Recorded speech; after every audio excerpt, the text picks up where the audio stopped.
The top classes are. Do you want me to take you through the cars one by one, or do you want to? That would be amazing. Yeah. Okay. What we call an M1 car. So it's a top class car. Oh. So this car would be producing around about 350, 360 brake horsepower. This is BMW M3. This is an E46 M3. And E46. Yeah, and we've got in this class you'll have E36 M3s, E46 M3s, E92 M3s. We've actually got two 1 Series with V8 engines in them in the class. Wow. So you've got a variation of cars, but they've normally got M-Power engines in them. And just quickly, can you tell me, is the drivers allowed to do something with the engine or strictly no? They can to a certain degree. We allow original manufacturer parts in the engines to create the power or increase the reliability if they so wish, but it has to stay within the power to weight. So we don't allow stroker engines, for example. Oh, I understand. So actually, even if he has more power, he will be on a weight. He'll have to carry more weight. More weight, and this makes them. That makes it fair. Now I got it. So this one is the top class. This is the top class. Top class. So that's what we call M1. M1. Yep. And then over here we've got an M2 car. If you want to go and look at that, yes. Or do you want to look a bit more at this car? This car, the M1 cars, are allowed big airboxes like this one you see here in the picture. So they can create more air, they get more fuel, so they produce more power. Like they're allowed the big airboxes. The M2 cars, which I'll show you in a bit, haven't got the big airboxes. And how this airbox increase the power? Well, because you can have more air in. I mean the amount of the power. Oh, 20, 25 brake horsepower maybe. It's good. It's enough to make a difference. Exactly for this engine. Yeah. Yeah. Anything else about this car? These cars have got big three-way dampers on them. They've got big brakes on them. Control the. So they can change the suspension. They've got big brakes on them. Big APs on this one. Aha. They've got lightweight panels. This has got a fiberglass door on it. It's got fiberglass wings, fiberglass bonnet. They can have carbon roofs. So is it completely with these glasses? With these glasses, it's completely safe because I know. Yeah, they're safe because they've got this cage inside. The door is one thing, but the cage obviously stops any sideways impacts. This has got a full weld-in T45 cage. Aha. Okay, I'll film it again. Yeah, that's fine. And it's allowed a big wing in this class. Is this wing? Is that makes huge difference? That's for the aero. Yes, I mean it gives them downforce. So they're allowed a splitter on the front and they're allowed a wing on the back. We don't allow diffusers. I got it. We don't allow flat floors and diffusers. So it will make a bit fair on a. So it gives them, because they're on treaded tyres anyway. Oh yes. Right, they're on a treaded. So some of them are road legal track day tyres. Aha. So they're not slicks. If you have that diffuser, it's not going to help anyway. No, exactly. Yeah. We don't allow slick tyres, racing slicks. We don't allow competition wets. Oh, on this one, on the same. On all the classes. So they can run. This year they're going to run the Nankang AR1, the MRF tyre. They can run a Pirelli Trofeo R, or in the wet we have a Rain Sport. Rain Sport. Yeah. Good. Uniroll Rain Sport. It's still good wet tyre, but it's not a.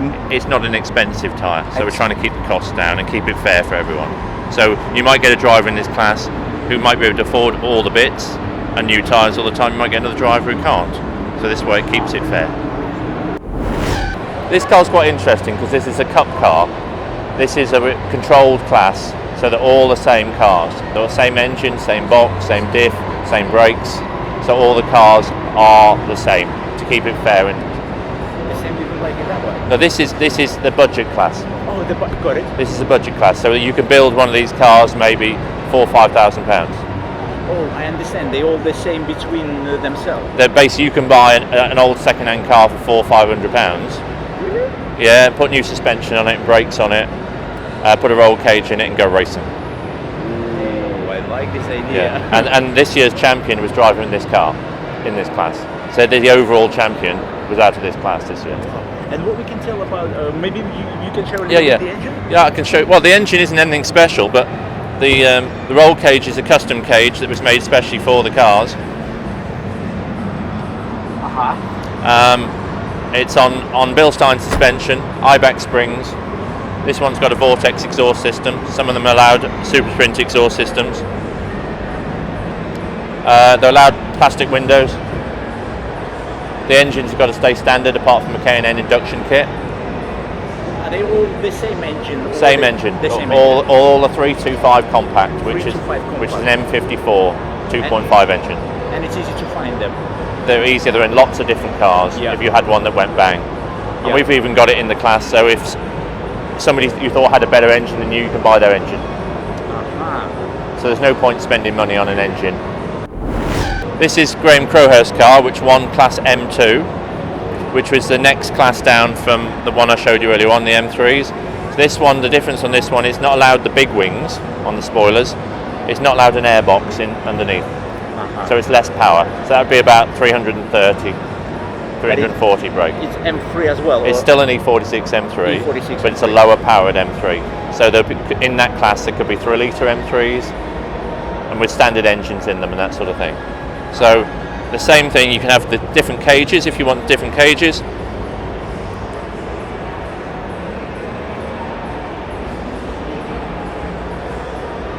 But there's no fiberglass doors, standard doors, and different smaller spoiler. But it's helpful, this spoiler helpful for this car as well? All spoilers will help give them some aero. So what about the brake system? The brake system, they're still welcome to use big brakes on the car. It's not a problem. But they are standard from BMW, or this is a race? I mean, this one looks like it's got standard brakes on the rear, but he's got a performance brake system, a big brake system on the front. This particular car is interesting because it used to be what was an M3 Cup car. So it was another series that they were built specifically for M3s.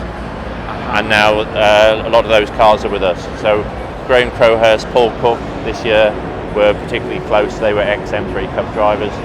So they've actually been beating some of the M1 cars. Whoa. Yeah, they've been very, very quick. Wow. And this is the last category which we have here? No, we've got another one to move on to that's Can interesting. we show it? Yeah, of course. This is Class 6. It was Darren Ball's car, who won Class 6. He's the champion in Class 6. So his car, that's a bolt-in cage. So it's a more budgety class. Again, plastic windows. This is quite a heavy car, this one, but again it's on power to weight to stop you having to spend fortunes on making the car lighter and more powerful. And So that's a 330. 330. It's a 3 litre petrol, non-M powered engine. That's the easiest way to think about it. Oh, actually, so all the standard brakes and the... He's got a gripper LSD in there, like that has. They've got LSD units in them. They're allowed it in that class.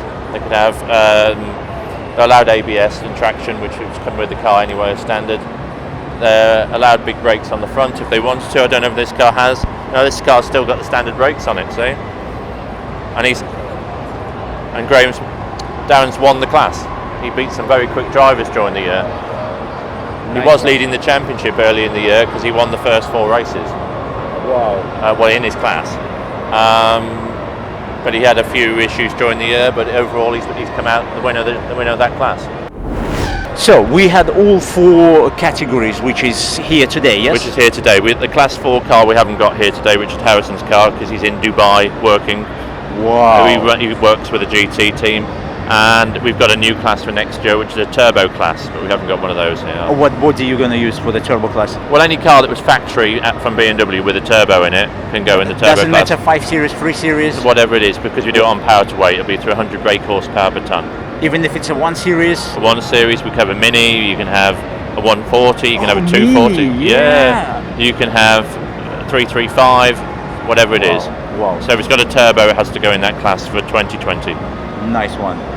Guys, this was information about my favorite cars. Yeah. There's an E30 over there, you want to have a quick look at that one? Oh, I'm definitely going to show. Oh, let's chat about that car. Yeah, exactly. This is one of my favourites as well. This is an E30. I run the E30 register in the BMW Car Club, so it's a special interest to me. This belongs to a guy called Dan Harbarrow, who I've been trying to convince to step up from our car club track days that we run to come racing. And he's decided to bite the bullet now, and he's built this car, and it's got a bolt-in cage in it. It's got a 6-cylinder engine in it, and he's going to enter Class 6 and try and beat Darren Ball. Oh, so he's going to race against that He's one. going to race against that one. And the likely drivers, he's going to race against Jim Benson, was quick last year. Kev Denwood, very quick lads in Class 6. Nice one. Yeah. Okay, so thanks a lot. You told us about all the cars, really amazing information. Now I'm interested to visit your event, one of your events. More than welcome. And to have a filming from inside, how everything happening. Neil, yes? That's right. Yeah. Neil, thanks a lot. As I said, you told me everything about my favorite cars. I like BMWs, and I'm really looking towards even to buy one for myself. Well, I'm sure we'll find somebody to be able to sell you a car, or come to one of our track days and have a go in a car. Why don't you do that? Now I'm going to do that. Yeah, I'll tell you, I'll quickly show you. These are the dates of our track days. Got it. Yeah. Yeah. So Anglesey, Cadwell, Brands Hatch, Snetterton and Alton Park during the year. And then on the other side of here, we've got all our race dates. So you're welcome to come along to any of those. Neil, you let me thanks know. a lot. Pleasure. Amazing. I definitely going to visit you and track day and film one of your race days. Yeah, it'd be brilliant. And thank you very much for all this information. Pleasure. Brilliant. All right, mate.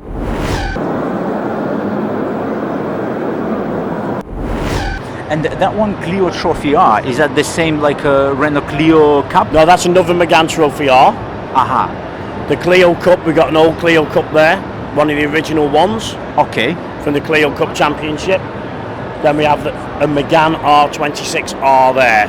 So you can see this one, plastic windows, roll cage, Nürburgring record.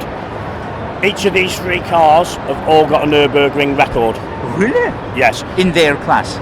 Yes, so all the timings we got down here, 8 minutes 16.90 for this one. So at its time when it come out, it was the fastest one. Then the Mark III became the fastest car, and they brought out the Mark IV, and they've got the record back again in the Mark IV. What? So the Mark IV is the quickest at the moment? Correct, yeah. The Mark IV, let me just get the timing for you. 7 minutes 40.10. What? Even some of the racing Nissans can't do that. We have a gentleman in our club. He's just ordered one of these with a full carbon pack, so you can see it's got carbon wheels, carbon bonnet, rear diffuser. It's a full race diffuser, and he's just sold his Porsche GT3 RS to purchase one of these because he said this is going to be a lot faster than his Porsche on track. Wow. And one more question, which one would you suggest to start for the drivers as a budget one, and which one would be the most prestigious one, Renault Championship? Okay, well, we do have a standard Clio RS line, so that's like an entry level. Look, it's a lovely car to drive on the road, suspension's nice and forgiving, but it's still firm. But then one of the firm favourites is the Mark IV Clio 220 Trophy. That one over there is actually what they call an RS18. That's a limited edition. The two trophies are a lot more popular. There's only, I'm not sure, but I think it's about 30 of those in the country, the RS18s. Then, obviously, we're always going to say the Mark IV Trophy R, but one of the most iconic Renault sport cars you can get is the Clio V6. Wow. Now there's not many of those left. Yeah. And they're now selling at £40,000. And they're rare. They're very, very rare. Yes. The engine is at the rear. That's correct. Yes. At the back. Sorry. Yes. Yeah. Mid-engine. Yeah. Mid-engine. Yes. Yes. Yeah. And that is just such an iconic car. You ask anybody about Renault Sports, and they want a Clio V6. And how many you have them during the race day? Well, we're not involved in race days. You're not involved in the race days? We're just a club. We go and watch races.